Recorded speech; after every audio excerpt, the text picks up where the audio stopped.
Fala, meus irmãos, boa noite. Tudo bem com vocês? A graça e a paz do Senhor Jesus. É um prazer, uma honra, um privilégio estar aqui.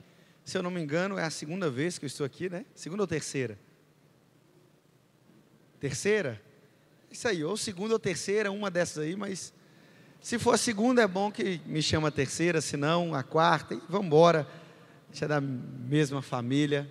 Mas de fato é uma honra estar aqui com vocês, um privilégio também, principalmente falando de um tema que vocês vão iniciar um estudo hoje, que é sobre a Reforma Protestante. Pelo menos aí nos próximos encontros nós vamos falar um pouquinho disso. Tem sido o tema da nossa igreja, das artes do mês de outubro. Não sei se talvez você nunca ouviu falar, mas eu quero te relembrar algumas coisas historicamente falando. No dia 31 de outubro do ano de 1517, um monge agostiniano chamado Martinho Lutero, ele afixou na porta da igreja do castelo de Wittenberg, na Alemanha, um convite à igreja daquele tempo ao debate. Era chamada as 95 teses de Martinho Lutero. E esse convite não foi muito bem aceito, Lutero foi expulso da igreja. Então nasce o que nós conhecemos hoje como igreja protestante, que é uma igreja diferente da igreja católica, apostólica romana. E por que nós somos diferentes? É o que dentro da teologia eu vou tentar aqui nas próximas 2 horas que eu tenho, amém? Eu vou tentar expor para você, bem resumidamente, o que são os pilares da Reforma Protestante. Isso aqui não foram os reformadores de primeiro grau, Lutero, Calvino, são os de segundos, que tentam resumir, é um compilado, é uma confissão de fé, e surge então as 5 solas da Reforma Protestante, que são os 5 principais pilares, que toda igreja que é protestante adere isso aqui. Então, irmãos, nós estamos aqui, a igreja Lagoinha é uma igreja que surge a partir do protestantismo. Nós somos uma igreja de confissão de fé batista, carismática, e que também somos uma igreja aí que nasce dessa herança protestante. E dentro desses 5 pilares, eu queria que você já preparasse sua Bíblia. Nós vamos ser um pouco pastor Márcio hoje aqui, amém? Nós vamos caminhar em alguns textos aí, em uns 470 textos, mas eu quero caminhar com vocês dentro de alguns textos e falando sobre esses 5 pontos da Reforma Protestante. Então abra sua Bíblia comigo em 1 Timóteo, capítulo 2, verso 5, 1 Timóteo, capítulo 2, verso 5, primeira carta de Paulo ao jovem Timóteo, no capítulo 2, no verso 5. Enquanto você abre a sua Bíblia, eu quero fazer uma breve oração com você, para que o Espírito Santo nos conduza, nos dê graça. Ô minha irmã, senti o cheiro daqui de café, glória a Deus pela sua vida. Isso é uma bênção, né, irmão? Glória a Deus. Nem Salomão foi tratado desse jeito aqui quando pregava. Só já ganhei minha noite, é isso aí. Amém. Feche seus olhos por um instante. Pai, obrigado, Senhor, pela Tua palavra. Obrigado por esse tempo tão precioso. Oramos para que o Senhor fale ao nosso coração. Oramos para que o Senhor nos dê discernimento. Oramos para que essa seja uma noite sobrenatural, de aprendizado, de ensinamento, de doutrina da Tua igreja. Colocamos o Senhor no lugar de honra. Esse culto é Teu, fala conosco, em nome de Jesus, amém, amém e amém. Irmãos, está até aqui, né? 1 Timóteo 2,5, a palavra de Deus diz assim: pois há um só Deus e um só mediador entre Deus e os homens, o homem Cristo Jesus. O primeiro pilar da Reforma Protestante, em latim, é solus Christus, em português, somente Cristo. Irmãos, no período da Reforma, no século XVI e século XVII, a igreja passou por uma deturpação na sua doutrina, e com essa ideia, eles criaram uma dificuldade da salvação. Qual era essa dificuldade? Eu vou tentar resumir para vocês aqui, para que vocês entendam. Deus, na ideia teológica medieval, Deus salvava o povo por meio da sua graça. mas essa graça era administrada pela igreja. A igreja então se tornou um grande banco da graça de Deus. E uma pessoa, se ela quiser ser salva, durante a sua vida, ela precisava receber infusões de graças administradas pela igreja. E como funcionavam essas infusões de graça? Você participava dos chamados sacramentos, e esses sacramentos eram administrados pela igreja, pelo sacerdote, e por meio dessa administração você recebia doses de salvação. Se você não passasse por esses sacramentos, esses 7 sacramentos, ao longo de toda a sua vida, você poderia estar condenado ao inferno, ou então, se passasse pela maioria dos sacramentos, você poderia ir para um estado intermediário, que era purgatório. Então se entendia, após a reforma protestante, e a reforma nada mais é, não é uma invenção, é uma recuperação de uma doutrina bíblica, porque Paulo é muito anterior à reforma, e o que os reformadores entenderam é que eles precisavam voltar à palavra, era um tempo de voltar à Bíblia, e um dos textos que eram utilizados para isso, era o texto que nós acabamos de ler, de 1 Timóteo 2,5, porque irmãos, não é a igreja que administra a salvação.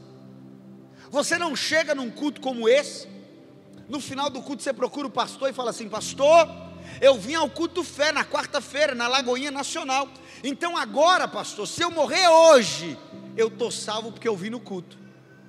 É assim que funciona a salvação? Ou então na Lagoinha isso funciona muito bem, quando você se torna membro da igreja, nós te entregamos uma carteirinha, aonde sabemos se você dizima e oferta, e aí toda vez que você dizimar e ofertar, se apresenta para o pastor, ele dá um carimbo, e essa carteirinha tem que ser apresentada para Deus no céu. É assim que funciona?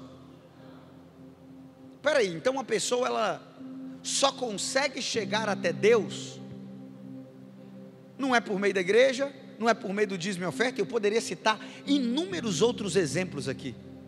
Ela só consegue chegar até Deus por meio de quem? Por meio de Cristo Jesus. Cristo então se torna o único, exclusivo, suficiente Salvador da humanidade. É por isso, irmãos, que nós pregamos que só existe um único caminho. Não são todos os caminhos que levam a Deus, não é todas as religiões conduzem a Deus, não, irmãos, só existe um único e exclusivo caminho, uma única mediação entre Deus e os homens, e esse único caminho é Cristo Jesus, o único Deus, perfeitamente homem, perfeitamente Deus. E por que Cristo é o único caminho? Porque Cristo é o único meio, mediador. Porque existe algo que nos separa de Deus. Esse algo se chama pecado. A única coisa capaz de separar o homem de Deus é pecado. Então quer dizer que se você pecar, você está separado de Deus. A alma que pecar, essa morrerá. O pecado causa inimizade. Todas as religiões entendem que o homem está distante de Deus e precisa se aproximar de Deus. E essas religiões propõem caminhos diferentes para isso. Por exemplo, algumas vão dizer que você precisa se desconectar desse mundo, subir no alto de uma montanha e lá você se desligar completamente por meio da meditação, das coisas que acontecem na terra. E se você conseguir se desligar completamente, você vai transcender esse plano, entrar numa espécie de nirvana, e aí então você estará conectado com Deus. Outros dizem que você precisa doar tudo que você tem e entregar para as pessoas mais miseráveis, e assim talvez, completamente desapegado aos bens materiais, a sua alma esteja enobrecida, e assim você se conecta com Deus.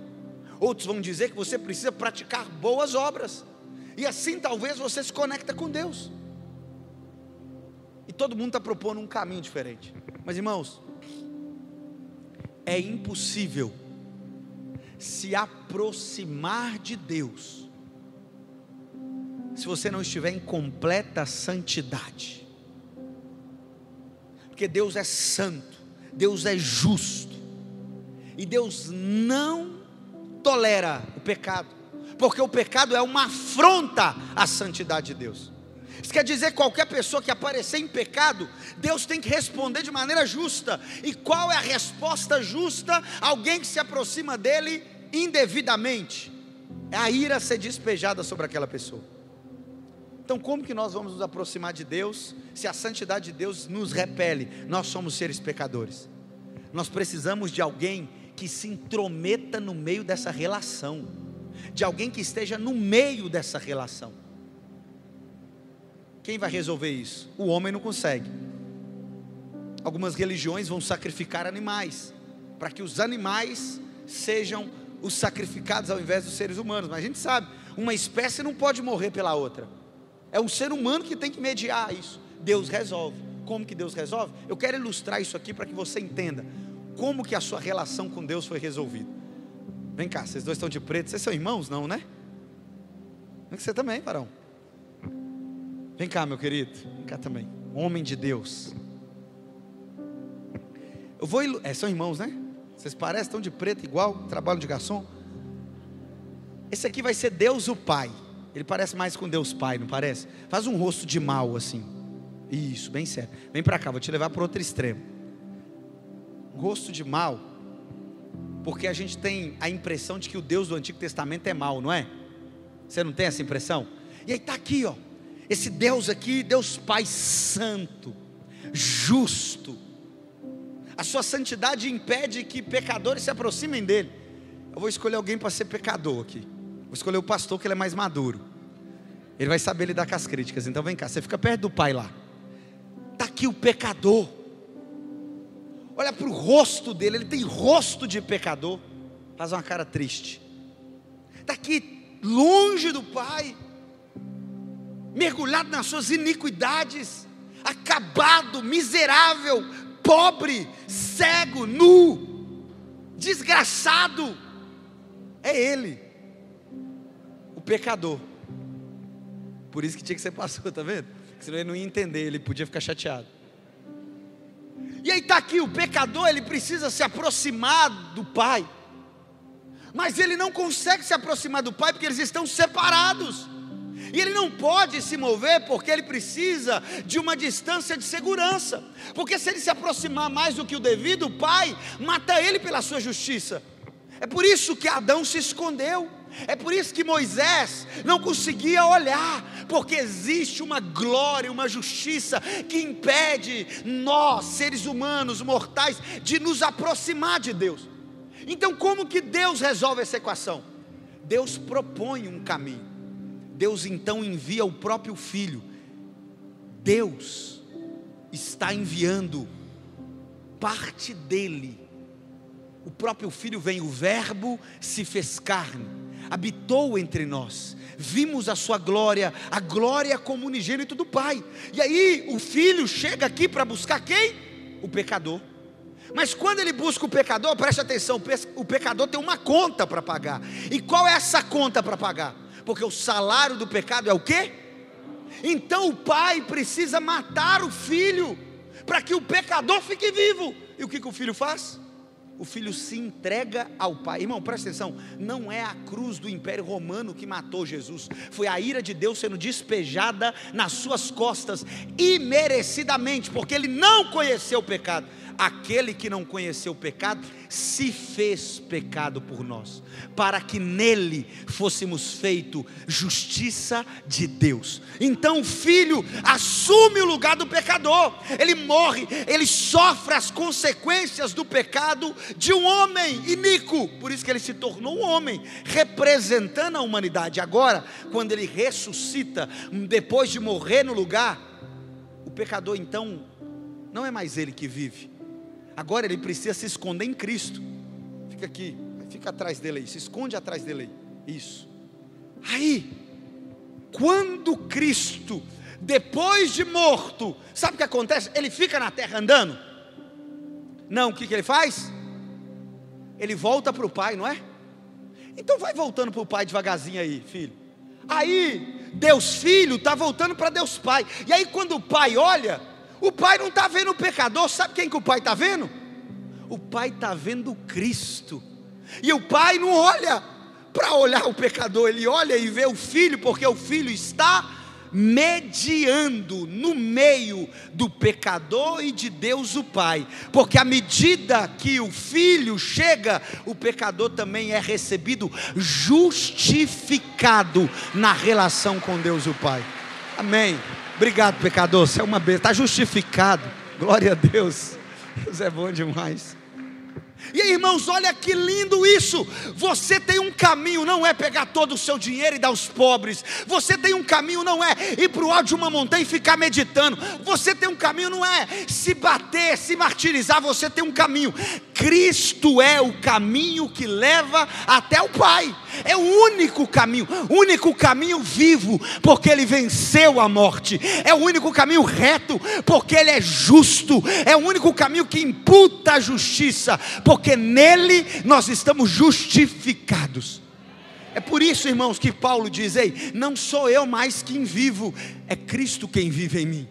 A vida que eu estou vivendo em Cristo, porque só há uma chance de nos aproximarmos de Deus: estarmos em Cristo Jesus. Se você estiver em Cristo, o Pai te aceita.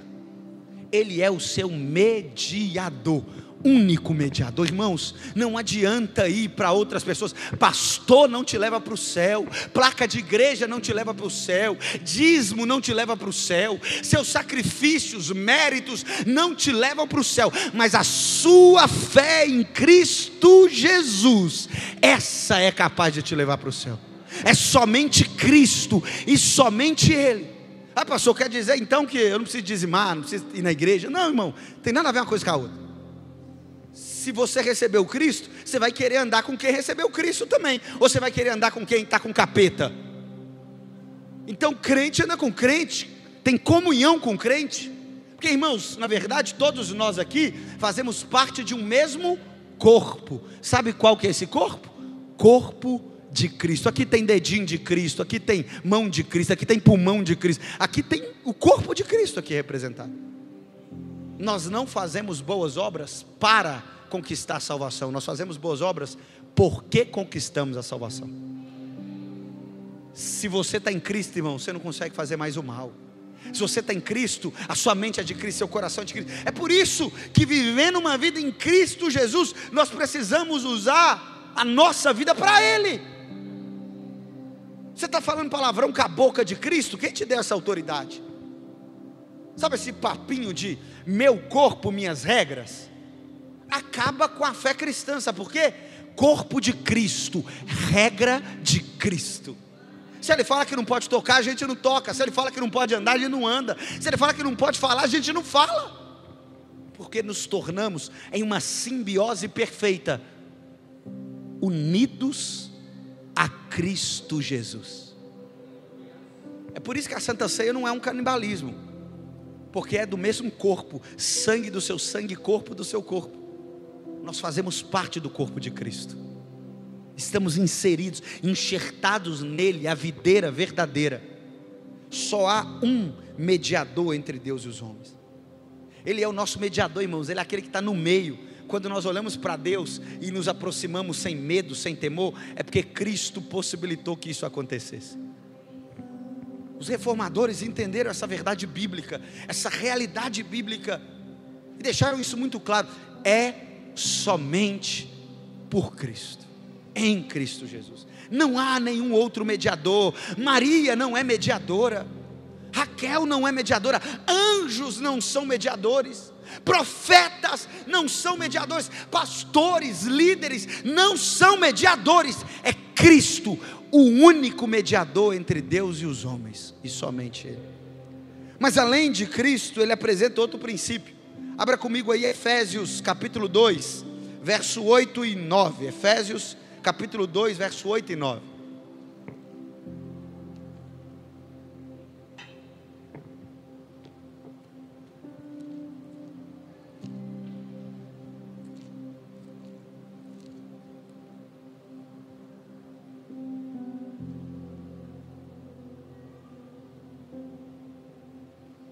O texto bíblico diz assim: pois vocês são salvos pela graça, por meio da fé, e isso não vem de vocês, é dom de Deus, não por obras, para que ninguém se glorie. O segundo ponto é sola gratia, ou somente a graça. No período medieval existia algo chamado venda de indulgências. E como funcionava essa venda de indulgências? O Papa, ele tinha um secretário, um cardeal chamado João Tétese. Esse homem saía pelas cidades do Império Sacro Germânico, vendendo indulgências, vendendo pedaços sagrados, pedaço da cruz, pedaço das roupas de Jesus, pedaço dos pregos. E ele dizia que quando as moedas chegavam no cofre, quando elas eram lançadas no cofre, à medida que a moeda caía, a alma que estava no purgatório recebia a justiça dessa moeda e saía do purgatório para o céu. Então, se eu quisesse resgatar uma alma que estivesse no purgatório, eu comprava uma indulgência. Eu tenho um vô que morreu, eu não sei se ele foi salvo. Então era só eu ir lá, entregar uma quantia em dinheiro, e a salvação era operada. Qual que é o problema disso? Primeiro, vendendo algo que não pertence a nenhum homem. Jonas capítulo 2 diz que ao Senhor pertence a salvação. Então a salvação, ela não pertence ao homem, não pertence ao pastor, não pertence ao líder. Eu não tenho poder de salvar ninguém. Então os reformadores entenderam uma verdade bíblica que Paulo apresenta a igreja de Éfeso, aos Efésios. Ele apresenta a essa igreja que a salvação, ela é somente pela graça do nosso Senhor e Salvador Jesus Cristo. Somente pela graça. Não há nada, absolutamente nada, que você, que nós façamos que seja capaz de nos salvar. Irmãos, eu nasci num lar meio cristão. Minha mãe era crente, meu pai não. Meu pai hoje é convertido. Então eu já nasci cristão quase a minha vida inteira. Eu posso ter nascido na igreja, nunca ter feito nada de errado na minha vida, mas se não for a graça de Deus, eu vou direto para o inferno. Assim como uma pessoa pode ter cometido os piores pecados, mas se no último minuto da vida ela receber a graça de Deus, ela está para o céu. Sabe por quê? Porque não é por mérito humano. Ninguém vai chegar no céu naquele grande dia e vai bater no peito: como eu mereci estar aqui. Ninguém vai falar. Todos nós, ao vermos a glória, a majestade, o poder, o domínio, olharemos para aquele santo lugar e falaremos: Deus, obrigado por tamanha salvação. Porque é completamente pela graça de Deus, irmão. É completamente pela graça de Deus. Um favor imerecido, irmãos.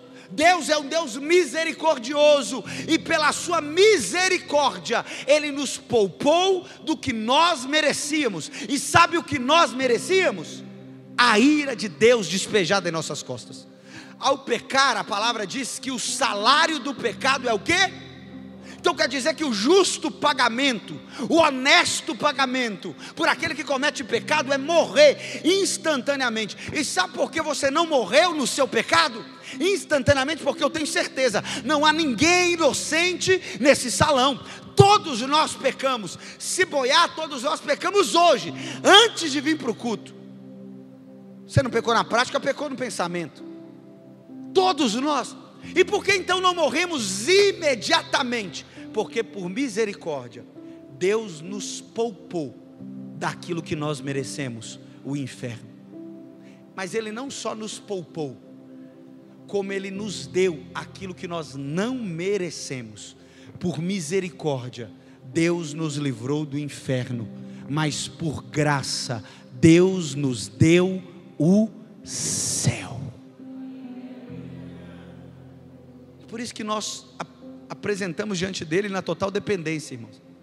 Por isso que a gente não pode vir para um culto como esse e dizer: ah, como é bom ser crente, eu sou justo, eu sou honesto. Não, nós estamos aqui: Deus, miserável homem que sou, eu preciso da tua graça, porque, irmão, se não for a graça de Deus, nós estamos lascados, irmão. Se não é a graça de Deus na minha vida, eu acho que Hitler seria um coroinha comparado àquilo que eu sou capaz de fazer. Irmão, está rodando a internet, não se fala de outra coisa, de uma criança que entrou numa fazendinha, uma clínica veterinária, e torturou 26 animais. Ele matou cruelmente 26 animais. Uma criança, irmãos. Mas isso aí é o potencial que a gente tem para ser. Porque fala a verdade, quando você está no trânsito lá, que você não tem vontade de matar algumas pessoas lá. Eu vim para cá, eu passei 2 motos aqui, que eu falei assim: meu Deus, eu estou indo pregar, que senão eu amaldiçoava, de raiva. Mas quem é casada aqui, fala que de vez em quando dá vontade de sumir, de tanto que o cônjuge enche a paciência. Eu lembro quando eu casei, meu pai me mandou um recado para mim assim, eu estava para entrar no casamento, ele falou: filho, prepara, casar é igual morrer queimado, a diferença é que você não morre, você fica queimando o resto da vida. Eu estou queimando até hoje, tem 7 anos que eu estou queimando esse casamento. É uma bênção de Deus. Minha filha está com 1 ano e 4 meses. Agora ela aprendeu a fazer pirraça. E ela aprendeu a falar não. Irmão, deixa eu te falar, aonde que ela aprendeu isso? Qual faculdade? Irmão, porque para aprender a falar, tem que estar na escolinha, senão fala tudo errado. Para aprender a escrever, tem que ficar estudando. Tem gente que estuda 10 anos e não sabe escrever direito, não sabe ler. Lê assim, não vontade de bater. Vai para a escola, fica o dia inteiro, escola em tempo integral. Agora, para aprender a fazer pirraça, aprende sozinho. Subir a escada, mal anda assim, igual um cabrito, mas quer subir a escada. Eu olhei para ela e falei: Isis, não. Ela falou assim, e subiu a escada. Eu falei: gente, olha que abusada. Eu falei: isso, eu vou esfregar sua cara aqui. Aí você fala: não pode pôr a mão. O que ela faz? Põe a mão. Não pode ir, vai. Sabe o que ela fez? Esses dias ela enfiou a cabeça no negócio do ventilador, o cabelo dela agarrou na hélice e ficou rodando lá.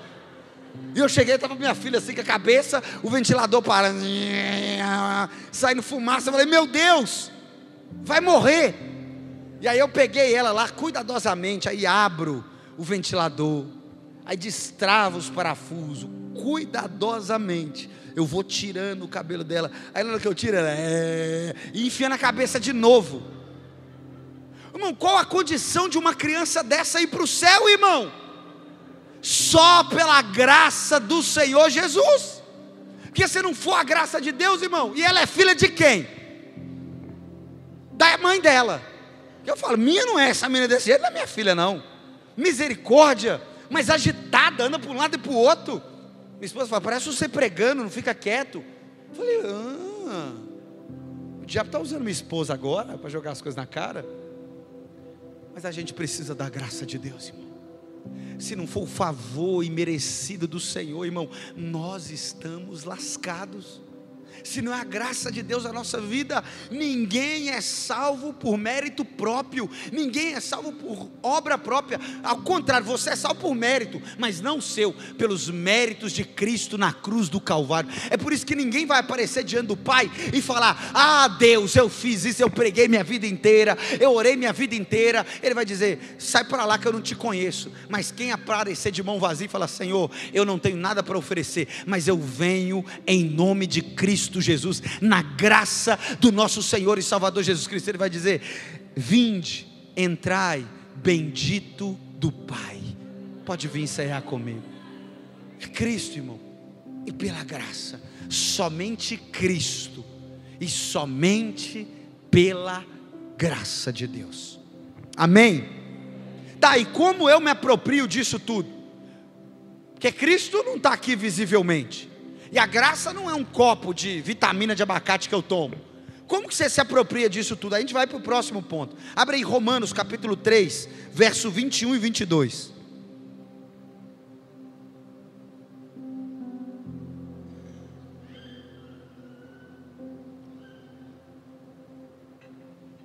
Romanos capítulo 3, verso 21 e 22. A palavra diz assim: agora, porém, se manifestou uma justiça que provém de Deus, independentemente da lei, da qual testemunham a lei e os profetas. Justiça de Deus mediante a fé em Cristo, para todos os que creem, não há distinção.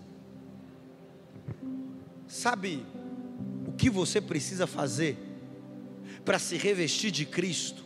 E o que você precisa fazer para receber a graça dele? Você precisa, no dia 31 de dezembro do ano de 2024, procurar um mar. Então o mineiro está lascado. Você tem que ir para Guarapari ou para Cabo Frio, porque é lá que o mineiro vai. Você procurou o mar, você vai esperar vir a onda, e quando a onda vier, você dá 7 pulos na onda. Então você recebe Cristo e a graça de Deus. É assim? Não, então você precisa agora tomar um banho de ervas. Você pega arruda, couve, você pega brócolis, bate tudo e joga numa banheira, e você entra lá e fica 25 minutos se banhando nessas ervas, e quando você sair de lá, você reveste de Cristo e então recebe a graça de Deus, correto? Não! Então você precisa ter um sobrenome forte, talvez chamar Niemeyer, talvez chamar Neves, talvez ter um sobrenome famoso, e aí então, porque nasceu numa família abastada, você recebe Cristo e também recebe a graça, correto? Não. Sabe o que você precisa? Você precisa de fé. Irmão, isso aqui é um esculacho, né? Porque é tão simples. Você creu em Cristo. Você crê que Cristo morreu por você? Você crê que Ele veio em carne, que Ele é uma pessoa histórica que existiu? Você crê que Ele é Deus? Você crê que Ele é 100% homem, mas também 100% Deus? E que Ele morreu no meu lugar? Era que para eu estar naquela cruz, mas Ele assumiu o meu lugar, tomou aquela cruz, sorveu a ira de Deus no meu lugar, e foi até Deus e disse: ei, Deus Pai, o preço do pecado do Isaías foi pago. Você crê nisso? Porque eu creio. Automaticamente, irmãos, por crer, você então se torna justo, justificado diante de Deus. O favor de Deus te alcança. A única resposta da salvação que nós damos é a fé. A fé. A fé. E presta atenção, não é fé na fé. Porque o diabo tenta deturpar até o significado de fé. A pessoa vai participar de um jogo de azar, loteria. Aí sai de casa e fala: eu vou fazer uma fezinha. Meu pai brinca, né? Ele fala: isso não é fezinha, isso é fezezinha. Porque fé te conduz a um lugar correto. Fé te conduz a um objeto correto. Irmão, só é fé se te levar ao objeto correto, que é Cristo Jesus. A fé precisa apontar para Cristo. Fé é uma palavra etimologicamente cristã. Outras religiões utilizam crença.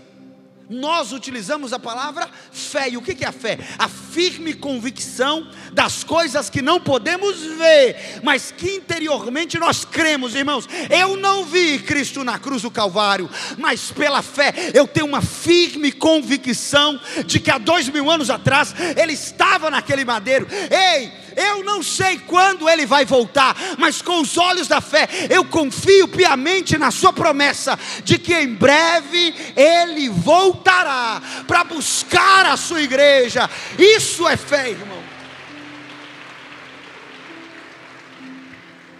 Fé não é pensamento positivo de achar que as coisas vão dar certo, não. Fé é continuar confiando em Cristo mesmo quando as coisas estão dando errado. Sabe aquele dia, eu sou pastor de jovens, os jovens têm uma palavra para falar do dia mau. Eles falam assim: hoje eu estou na bad. Aí eu sei que é o dia mau, biblicamente falando. Se está na bad é porque está mal. Eu não estou bem. Os jovens mais místicos, eles dizem que é o tal do inferno astral, né? que é quando os astros se alinham lá e dá um trem dos horóscopos aí, né? Aí a gente já começa a desencapetar. Mas no dia mau, às vezes você não tem a impressão de que Deus está distante de você. Às vezes você não tem a impressão de que Deus te abandonou. E aí o que nós precisamos lembrar? Nós precisamos lembrar que nós temos fé. Se temos fé, a fé em Cristo, esse dia mau vai passar, porque Deus continua perto de você. A fé nos garante uma realidade que Paulo diz aos Efésios, sabe o que é? É que a Igreja Batista da Lagoinha, no Nacional, ela está reunida aqui, geograficamente. Geograficamente nós estamos, como é o nome dessa avenida aqui? Nossa Senhora de Fátima. Nós estamos nessa rua, geograficamente. A prefeitura sabe que a gente está aqui, os vizinhos sabem, você está aqui geograficamente. Mas pela fé nós também estamos, além de estar aqui geograficamente, a Bíblia diz que nós estamos assentados com Cristo nas regiões celestiais. Sabe por que esse culto está acontecendo? Porque antes de acontecer aqui hoje, ele estava acontecendo no céu. Irmão, nós estamos em Cristo, e Cristo está à destra de Deus o Pai. É por isso que você consegue estar aqui, e mesmo que a vida não esteja boa, e mesmo que os desafios sejam infinitos, você está aqui com um sorriso no rosto, celebrando a salvação. Sabe qual é o nome disso? É fé, irmão. O nome disso é acreditar no que ninguém quer acreditar, é continuar tendo esperança, mesmo sabendo que os dias são maus, é continuar vendo o sol, mesmo quando a noite é trevosa, é continuar sentindo o calor da graça de Deus, mesmo quando estamos no inverno sombrio. O nome disso é fé. É por isso que eu não ando por aquilo que os economistas estão dizendo, é por isso que eu não ando por aquilo que os especialistas políticos estão dizendo, é por isso que eu não ando guiado por aquilo que os narradores da ONU estão dizendo. Não, eu ando guiado pelo que a fé me diz. E sabe o que a fé me diz? Que o meu Redentor vive, que há esperança, que Ele não me deixou órfão, que Ele enviou o seu Santo Espírito para morar em mim, que eu sou casa de Deus, e que ao mesmo tempo que eu ando nessa terra, no mundo que jaz do maligno, eu também habito nas regiões celestiais com Cristo Jesus à destra de Deus. E melhor, eu já sou abençoado com toda sorte de bênção espiritual nas regiões celestiais. Aleluia, aleluia, aleluia.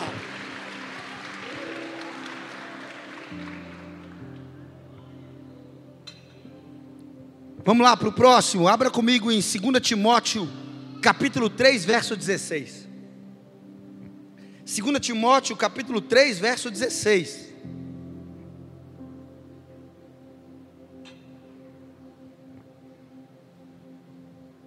E aí o texto bíblico diz assim: toda a escritura é inspirada por Deus e útil para o ensino, para a repreensão, para a correção e para a instrução na justiça. O quarto sola é o sola scriptura, ou somente a escritura. Porque, irmãos, se acreditava que as informações sobre Deus, sobre o meio pelo qual Deus salvava e como Deus operava a salvação, poderia ser obtido pela escritura, pelos líderes religiosos, pela tradição, pela igreja e pela revelação pessoal. Qual é o problema disso, irmãos? É que além da escritura, todos esses outros meios são falsos, erram. Por exemplo, narrativa sobre o inferno.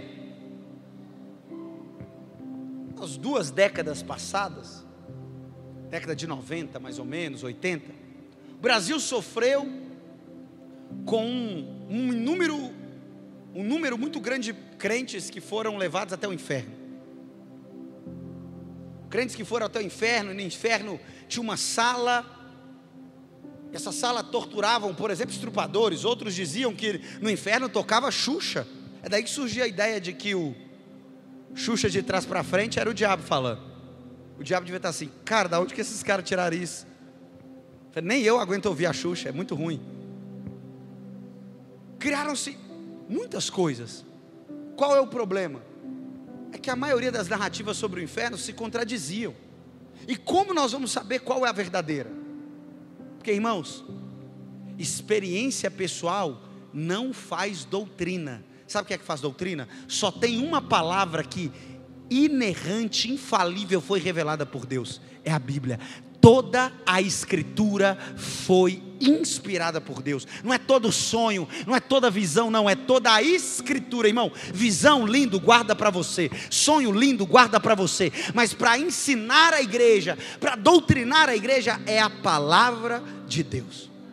É dela que nós temos a fonte de verdade. É por isso que se eu subir aqui, irmão, eu não tenho que ficar falando da minha vida, eu não tenho que ficar falando dos meus problemas, eu não tenho que ficar falando da minha dívida, eu tenho que ficar falando da palavra de Deus, porque ela é a verdade do Senhor. A experiência pessoal, ela pode ajudar a elucidar alguma coisa, a edificar ou inspirar, mas quem é inerrante, é infalível, é só a palavra de Deus. O problema é que eles colocavam a palavra entre uma das mais coisas.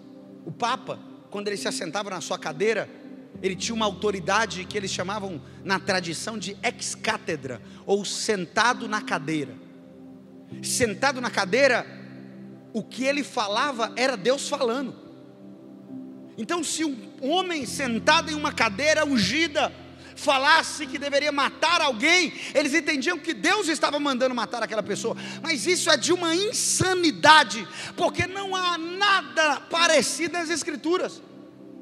Então, homem sentado em cadeira não manda, irmão. Pastor nenhum é o dono da igreja, e pastor nenhum manda nem ninguém. Quem manda é o supremo pastor, o bom pastor. Sabe por quê? Porque ele deu a vida pela ovelha, ele comprou a ovelha com preço de sangue. Isso quer dizer que ele se tornou o dono das ovelhas. Se eu quiser ser dono de alguém, eu tenho que morrer, ressuscitar no terceiro dia, falar que meu sangue foi derramado em você, aí eu tornei seu dono. Fora isso, é Cristo o bom pastor, aquele que dá a vida pelas ovelhas. E por que a gente sabe disso? Porque está na Bíblia. Por que a gente sabe que Deus é amor? Porque está na Bíblia. Por que a gente sabe que Deus é gracioso? Porque está na Bíblia. Por que a gente sabe que Deus tem um filho, o nome dele é Jesus, e ele enviou ao mundo para nos salvar? Porque está na Bíblia. Por que a gente sabe disso tudo? Porque está na Bíblia. Aí de vez em quando aparece lá os jovens lá: pastor, o senhor conhece a Lilith, que foi a primeira mulher e eles tiraram? Foi da onde você leu? Do livro tal. Falei: é Bíblia? Não, então não tem. O negócio é a palavra, a palavra, a palavra. Se sairmos da escritura, irmãos, as coisas mais estapafúrdias vão aparecer na vida da igreja. As maiores loucuras, maiores bizarrices vão aparecer na vida da igreja. É por isso que tudo que nós temos de mais sagrado, irmão, você está aqui, sei lá, você tem 10 anos de crente, 5 anos de crente, 20 anos de crente. Sabe o que nós fazemos todo culto? Pregamos a palavra. Todo culto você vai ter 30 minutos de louvor e 40 minutos de palavra. E tem pastor que é ruim de tempo, graças a Deus isso não acontece aqui no Nacional, que prega 1 hora e 10, não consegue acabar o culto no horário. Aqui vocês acabam no horário, graças a Deus, né? Deus é bom. Porque é a palavra. O maior tempo é da palavra, a primazia da palavra, porque a palavra fala sobre Deus, a palavra revela os oráculos, os mistérios de Deus. A palavra revela, irmãos, e revela para todos, porque não há elitismo espiritual. Não é porque o pastor tem um curso, um seminário teológico que sabe mais, não. Você, um simples cristão na sua casa, tem a palavra, não é a palavra do homem, você tem a palavra de Deus, e lá Deus se revela para você, Deus se desacortina para você, de modo a te tocar, a te dar direção, a exortar, a trazer esperança. Não tem coisa mais linda e mais democrática do que a palavra de Deus, porque fala para qualquer cristão, irmão. Isso aqui é assustador. Assustador porque foi a forma que Deus decidiu se revelar. Me fala um livro que foi preservado com tanta exatidão em 2000 anos de história. Não tem. O que a gente tem de 2000 anos falta pedaço. Sócrates, Platão, Aristóteles, tudo faltando um pedaço. Aí você tem um livro íntegro se revelando sobre o Senhor. E Deus podia se revelar de tantas formas, irmão. E todo cristão tem que gostar de ler, amém? Olha só que interessante, Deus podia vir agora. Ele podia vir agora, e Jesus podia ter um TikTok, você já pensou nisso? E ele falou: gente, eu estou aqui, ó, olha aqui que legal, eu estou aqui com a galerinha top, e eu vou multiplicar agora 5 pães e 2 peixinhos. Presta atenção, multiplicou. E aí ele fez a dancinha e postou lá, corte, rios e acabou. Mas Jesus deixou um TikTok para a gente. Se ele tivesse deixado um TikTok, o que a gente faria? A gente estaria no TikTok agora, vendo TikTok, vendo Cristo. Não, ele deixou então uma série. Pô, foi Deus que fez The Chosen, não foi? Eu quase prego, você abre a sua Bíblia no episódio 3, no minuto 14 da série The Chosen, é assim? Não. O que ele deixou, irmão? Ele deixou um livro. Nós somos o povo do livro. Ler isso aqui é ler sobre Deus, é conhecer o caráter de Deus, é entender a vontade de Deus, é discernir quem Deus é. Por isso tem que gostar de ler a Bíblia, irmão. Tem que ler todo dia, porque nela você vai encontrar a vida eterna. Nela vai falar do ser mais importante do cosmos, da existência. É a palavra de Deus. Nós fazemos isso todo culto. Um culto que não tiver Bíblia, irmão, não é um culto, porque é a palavra. E com muito amor, você pode continuar tendo TikTok, pode continuar vendo The Chosen, não tem problema não, tá? Mas a sua primazia é isso aqui, ó. Você gravar isso aqui no seu coração, fazer como salmista: a tua palavra esconde, guardada no meu coração, para eu não pecar contra ti, Senhor. Guarde a palavra do Senhor no seu coração. Quanto mais da palavra você tiver, mais firme será a sua fé. Quanto mais da palavra você tiver, mais você reconhecerá a voz do bom pastor. Quanto mais da palavra você tiver, menos as pessoas vão te enganar. O diabo quer te tornar ignorante, mas Cristo quer quebrar a ignorância, te dando todo dele, e você vai encontrar na palavra. Amém? E por fim, o último ponto, está lá em 1 Coríntios capítulo 10, versículo 31. 1 Coríntios capítulo 10, versículo 31.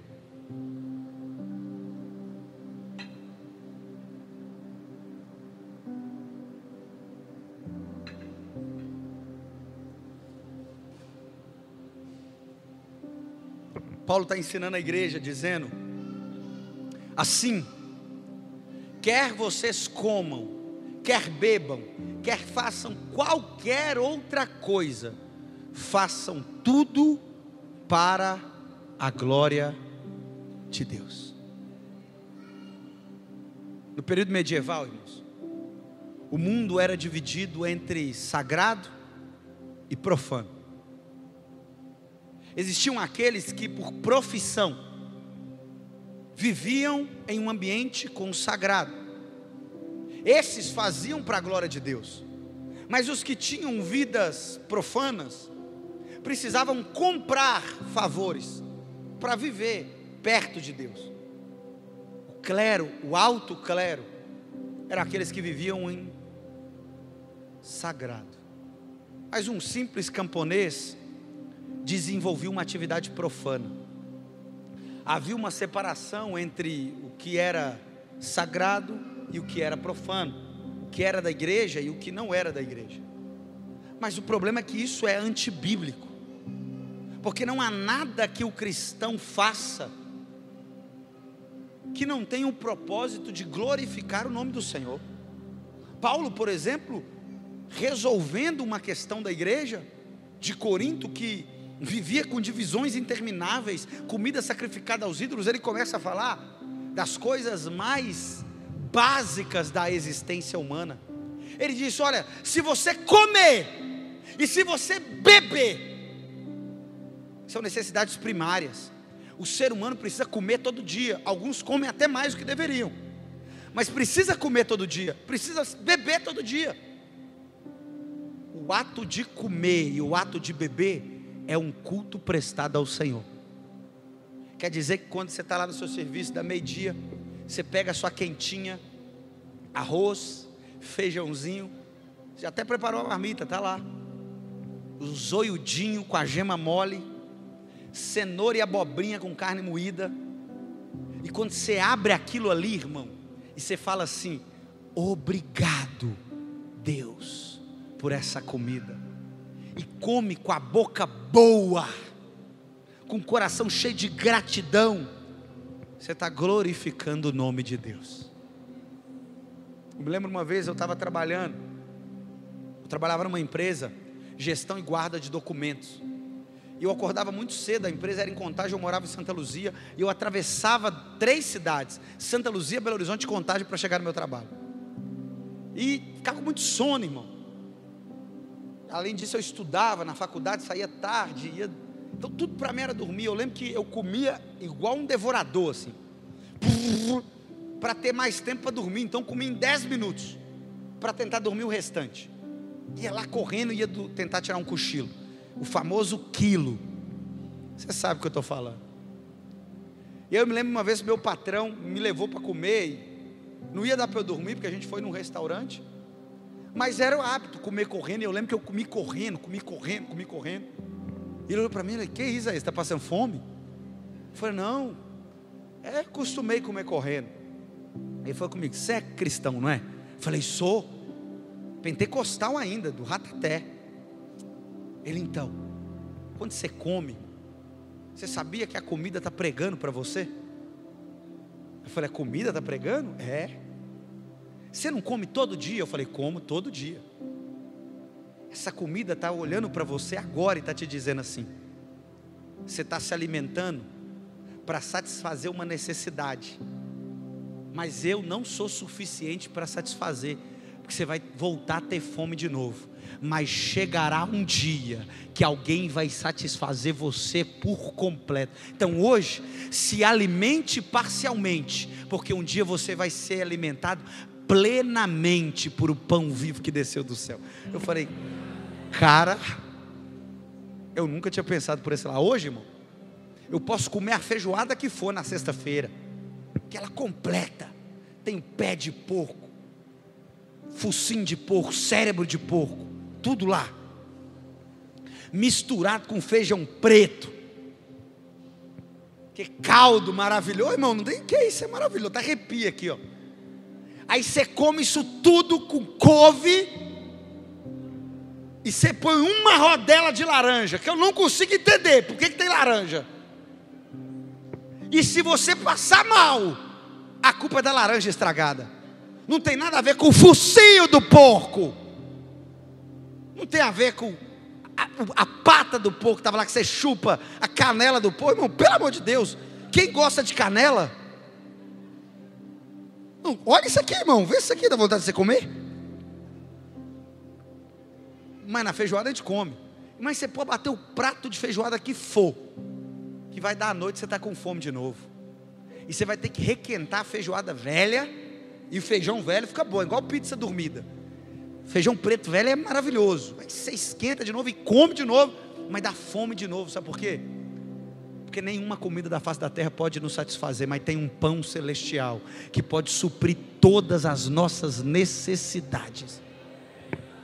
Comer é um ato religioso, é um culto ao Senhor. É um culto ao Senhor, porque mais um dia Ele proveu comida na sua mesa. É um culto ao Senhor, porque mais um dia Ele te deu força para chegar até o almoço. Mais um dia Ele te renovou. É esperança. É culto, irmão. Tudo que você faz é culto. Você pega o trânsito. Hoje você pegou trânsito para vir para cá. Eu peguei. Eu errei o caminho, eu entrei numa avenida ali que estava toda parada, um monte de caminhão.